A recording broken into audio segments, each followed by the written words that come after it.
Tenemos el placer de contar esta mañana aquí en el programa con la presencia de Radamés Jiménez, que es Procurador General de la República, Secretario General de la Fuerza del Pueblo. Doctor, buenos días, bienvenido. Buenos días, un placer. Pido, profesor Dani, y Omar y el profesor Freddy. Un placer estar con ustedes. Déjeme corregir algo. Usted dijo Secretario General de la Fuerza del Pueblo. No, el Secretario General de la Fuerza del Pueblo es Antonio Florián. Peñita. El comandante Antonio Florián, nombre de guerra Peñita, mi hermano Peñita. ¿Y hasta cuándo va a estar Peñita en la Secretaría General? No, hasta que lo decidan ahora viene un congreso que se inicia en el mes de noviembre y culminará en el mes de febrero del 21. Es decir, que yo debo esperar a noviembre para decir lo que he dicho al presentarlo a usted. No, noviembre, recuerde, se inicia el Congreso y culmina en febrero, donde se elegirán las nuevas autoridades. Inicia el 6 de noviembre y termina el 27 de febrero. El 27 de febrero. Ustedes lo han bautizado con el nombre de profesor Juan Bosch. Congreso del Pueblo, profesor Juan Bosch. ¿No cree que es una provocación al PLD eso? No, imposible, porque el profesor Juan Bosch es un patrimonio nacional del país y no le pertenece a nadie, ni al PLD, ni al PRD, ni a la Fuerza del Pueblo. Es un patrimonio del pueblo, el profesor Juan Bosch, y por consiguiente todos los que venimos del PLD somos hijos del profesor Juan Bosch. Los compañeros que se decidieron quedarse en el PLD son nuestros hermanos. Mire, profesor, le quiero hacer una pregunta sobre una información que tengo de algo que se va a tratar en el Congreso o que se va a hacer durante el periodo del Congreso, que son 4 meses el periodo, pero antes quisiera darle la oportunidad, usted iba a iniciar con eso, de que le diga al país y a nosotros cuál es el propósito del Congreso, profesor Juan Bosch. Bueno, primero la formación real de la Fuerza del Pueblo. Recuerde que nosotros sufrimos una coyuntura muy particular, muy especial. Nosotros provocamos una alianza a la salida del Partido de la Liberación Dominicana, provocamos una alianza con el Partido de los Trabajadores Dominicanos, que nos abrió sus puertas, nos abrió su casa y nos dio cabida. Eso obviamente, para concretizarlo, pasó por muchos obstáculos, demandas de algunos ex miembros del antiguo PTD, que querían que se anularan los acuerdos a que nosotros llegamos, las asambleas que se celebraron a lo interno del PTD para convertirlo en Fuerza del Pueblo. Y usted sabe que eso llevó un proceso desde finales de octubre hasta mediados del mes de enero, donde finalmente nosotros logramos salvar todos esos obstáculos para convertirnos en lo que es hoy Fuerza del Pueblo. Ahora, eso quedó en formación porque inmediatamente nos vimos involucrados en el proceso electoral municipal frustrado en el mes de febrero, luego vino el mes de marzo, luego viene la pandemia. O sea, nosotros tuvimos que pasar por muchísimas vicisitudes y obstáculos que vencer. Ahora es con la proclamación del Congreso del Pueblo, profesor Juan Bosch, que nosotros nos vamos a constituir como una fuerza realmente organizada, a pesar de que tenemos presencia en todo el territorio nacional y quedó demostrado tanto en las elecciones municipales como en las elecciones congresionales. Nunca antes en la historia política democrática de República Dominicana, Dani, un partido que en apenas meses y con todas las vicisitudes había logrado los niveles de representación que hoy tiene la Fuerza del Pueblo. No llegaron a calificar como partido mayoritario, no obtuvieron el Sí, eso está claro. De acuerdo a los cálculos de lo que establece la ley de partidos políticos en el artículo 61, la Fuerza del Pueblo es hoy uno de los 3 partidos mayoritarios de República Dominicana. Normalmente, ¿cuándo se proclama que ustedes son partido mayoritario? Bueno, parece que eso le va a tocar a la próxima Junta Central Electoral, que se elegirá a partir del 16 de agosto. Pero de acuerdo a todos los cálculos que se han hecho con relación a la última elección, que fue la del 5 de julio, la fuerza del pueblo queda con 5.69%. ¿Ese es un cálculo conveniente o desde la óptica de la fuerza del pueblo? No, un cálculo real, un cálculo de acuerdo a los votos emitidos por el pueblo dominicano. Ustedes tienen fechas entre las que van a celebrar el Congreso que son emblemáticas. 6 de noviembre, Día de la Constitución de la República Dominicana, y 27 de febrero, Día de la Independencia.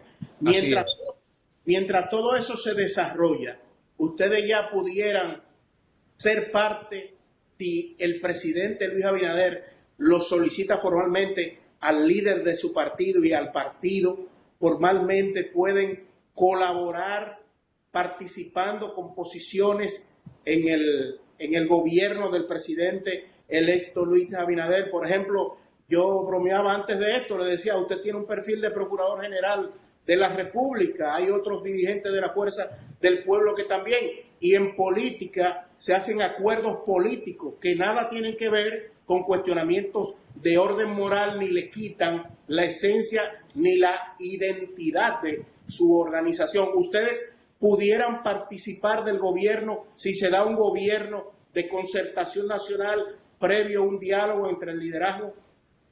Mire, eso no está contemplado. Nosotros somos un partido y seremos un partido de oposición.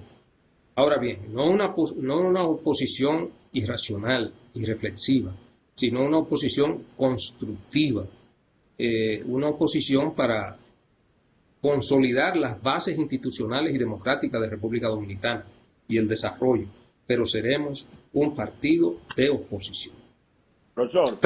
Perdone, profesor, el presidente electo ha llamado a un gobierno de unidad. Ustedes, lo que me está diciendo es que ustedes han decidido no participar del gobierno. ¿Es una decisión política ya? Sí, es una decisión política. Es una decisión política.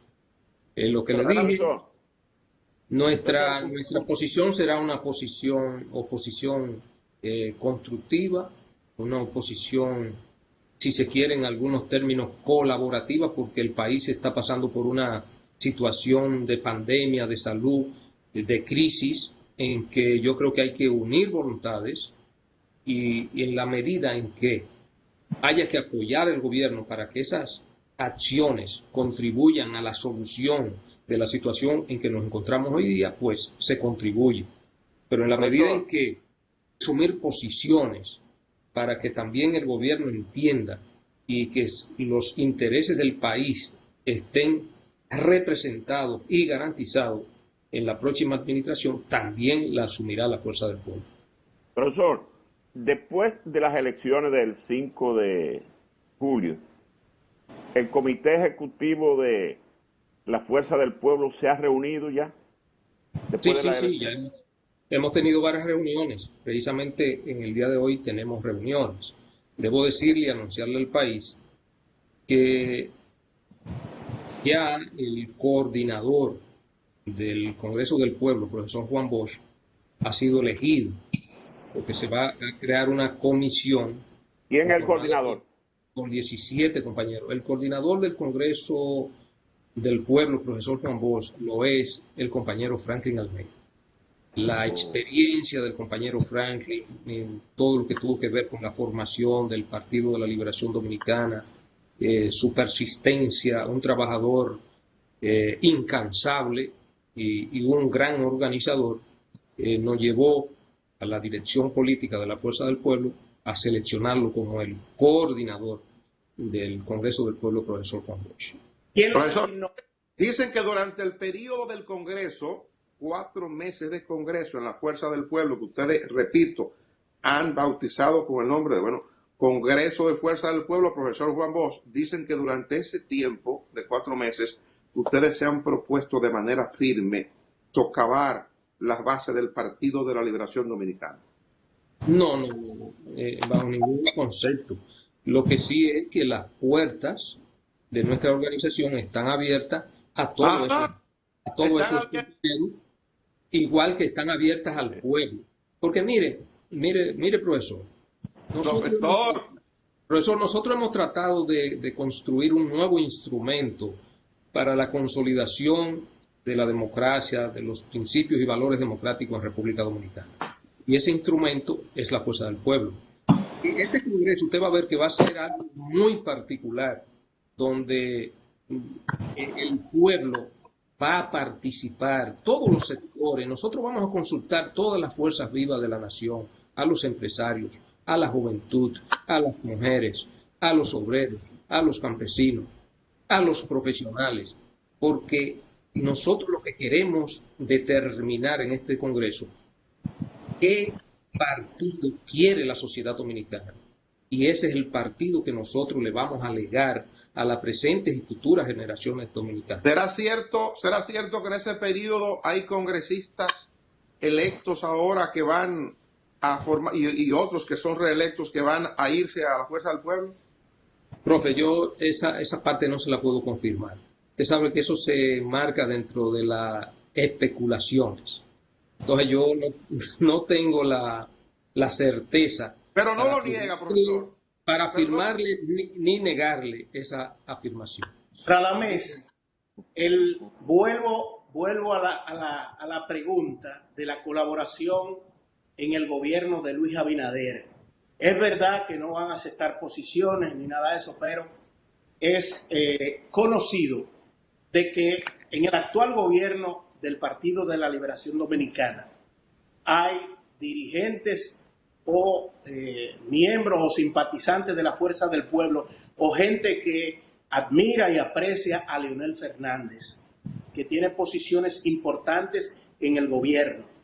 Esas personas que están en esas posiciones, de decreto incluso, ¿se les va a llamar a retirada o se les va a dejar, si el presidente Luis Abinader entiende, como lo ha decidido con el gobernador del Banco Central, gobernador del presidente Leonel Fernández, que fue el primer presidente del PLD que lo nombró allí, y Danilo Medina lo dejó, y ahora Luis Abinader lo anuncia como confirmado ya para ser el cuarto presidente de la República que lo utiliza? ¿Qué va a pasar con esa gente? Bueno, ya eso es una situación muy particular de esas personas que a lo mejor tienen algún tipo de función. En el caso nuestro no hay personas de primer orden en la administración pública. Hay simpatizantes y amigos de la Fuerza del Pueblo que tienen posiciones quizás de tercera o quinta categoría. Y a lo mejor muchos son de la carrera administrativa. Sí, el presidente de la República, entendiendo que esas personas les rinden un servicio y también ellos quisieran seguir en esas posiciones, pues bien. Lo que estamos hablando de designaciones, a lo que usted se refiere es a designaciones en puestos importantes, y la Fuerza del Pueblo ha decidido que no participará en ese sentido, que somos un partido de oposición y obviamente no una oposición irracional, sino una oposición constructiva y en cierto sentido hasta colaborativa debido a la situación de crisis, de pandemia que vive la República Dominicana, que requiere del esfuerzo mancomunado de todas las fuerzas vivas de la nación para lograr sacar al país de esta situación de calamidad en que hoy vivimos, no solo República Dominicana, sino el mundo, y eso es entendible. Profesor, ¿cuál debe ser la característica, los perfiles que deben tener los nuevos miembros de la Junta Central Electoral pasado el 16 de agosto? Bueno, yo creo que el Senado de la República tiene una gran responsabilidad. Hay que escoger gente con perfiles lo más independiente posible, gente con una probada calidad moral, tanto en el ejercicio público como privado. Y yo creo que en República Dominicana tenemos esa categoría de personas que pueden rendir una gran labor con miras de fortalecer las instituciones democráticas de República Dominicana. La Junta Central Electoral es una institución de primer orden en ese sentido. Por consiguiente, las personas que se escojan para dirigir la Junta Central Electoral deben más o menos tener esos perfiles. Y hay muchos con ese perfil en nuestro país. Mire, hay un affair en la prensa nacional con respecto a una supuesta promoción de 11 fiscales a procuradores de cortes y demás que hizo el Consejo Superior del Ministerio Público. Uno de los consejeros dice que la reunión se dio y que se procedió a ascender a los miembros del Consejo del Ministerio Público, y hay una nota oficial de la Procuraduría diciendo que se evaluaron, pero más no se produjo el ascenso. ¿Usted tiene información sobre eso? ¿Usted que ha estado vinculado a ese sector y que fue procurador, tiene información? No, me he enterado a través de los medios de comunicación, incluso lo escuché también a ustedes hablando sobre esa situación. Creo que no tengo la seguridad de si ese hecho se produjo o no, pero en un periodo de transición no creo que es elegante producir ese tipo de cambios y de situaciones en el Ministerio Público.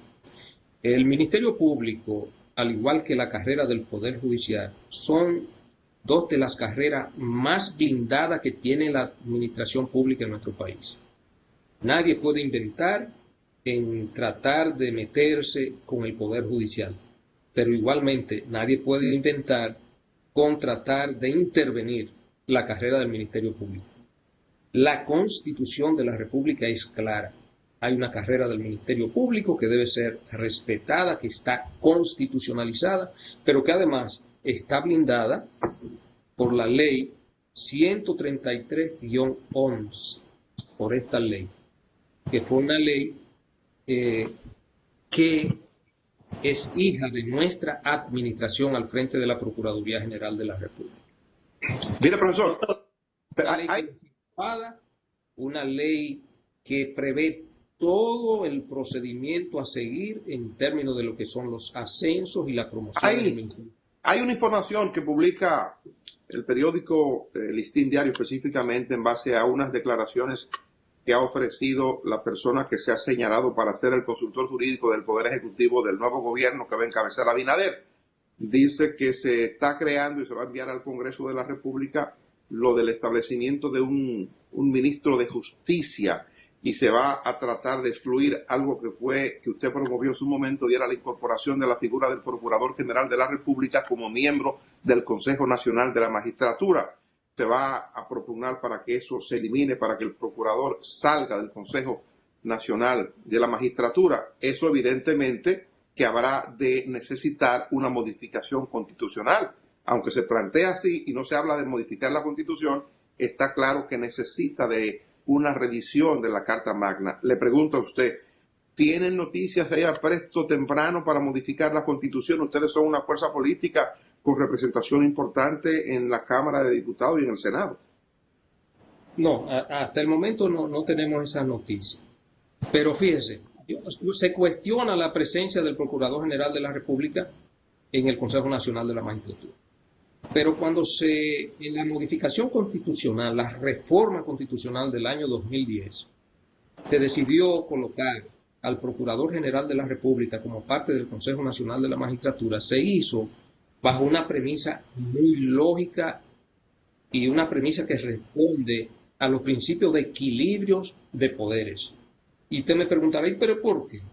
Bueno, sencillamente, ustedes recordarán lo que sucedió en el año 1997 en este país, cuando el presidente de la República en aquel entonces, el doctor Leonel Fernández, convoca el Consejo Nacional de la Magistratura. Él estaba solo, era el único, él como presidente de la República y presidente del Consejo solo tenía un voto, el voto de él, y los miembros que resultaron electos de esa Suprema Corte de Justicia del año 1997, que el presidente de la República tuvo la osadía y tuvo la valentía de convocar ese consejo, aún a pesar de que no tenía ninguna posibilidad de designar a nadie. Esos jueces de esa Suprema Corte de Justicia lo eligieron entre el doctor José Francisco Peña Gómez y el doctor Joaquín Balaguer. Obviamente que también contó con el apoyo del compañero del presidente de la República en ese entonces, el doctor Leonel Fernández. Y se hizo una gran designación, fue una gran Suprema Corte de Justicia. Ahora bien, en la reforma constitucional del año 2010 se vio lo siguiente. El poder legislativo, que es un poder democrático de extracción popular elegido por el pueblo, tiene 4 representantes ante el Consejo Nacional de la Magistratura. El poder judicial tiene 2 representantes ante el Consejo Nacional de la Magistratura, el presidente de la Suprema Corte de Justicia y un juez de la Suprema elegido por sus pares. Ahora, el Poder Ejecutivo, que es el más democrático, el de esencia y de extracción más democrática, porque es elegido por más del 50% de los dominicanos, solo tenía un representante. La lógica fue que el presidente de la República debía estar acompañado por su asesor fundamental en materia de justicia, en este caso el Procurador General de la República, porque no hay ministro de Justicia, y que asume esas funciones también el Procurador General de la República, del ministro de Justicia. ¿Y por qué? Porque si el menos democrático de los tres poderes tiene dos representantes, el Poder Judicial, y digo menos democrático porque es un poder de elección indirecta, no lo vota el ciudadano. Doctor, Entonces, el poder Ejecutivo, que es el más democrático, solo tiene la representación del presidente. No, necesitaba de su asesor fundamental que lo acompañara. Y eso es lo que está sucediendo. Y le voy a decir algo, profesor, antes de concluir. Eso va a ser muy difícil de cambiar, porque una cosa es con guitarra y otra cosa es con violín. Por ejemplo, el presidente electo Luis Abinader se va a dar cuenta de que ciertamente necesita a ese funcionario, que es su principal asesor en materia de justicia, lo necesita tener a su lado. Quiera Dios que haga una buena elección, que no se equivoque, eligiendo a uno equivocado. Gracias, doctor. Gracias. Pero le digo algo, profesor. La carrera del Ministerio Público hay que preservarla, está constitucionalizada, está reforzada por una ley orgánica, que es la ley 133-11. Esa es una ley protegida, al igual que la ley de carrera.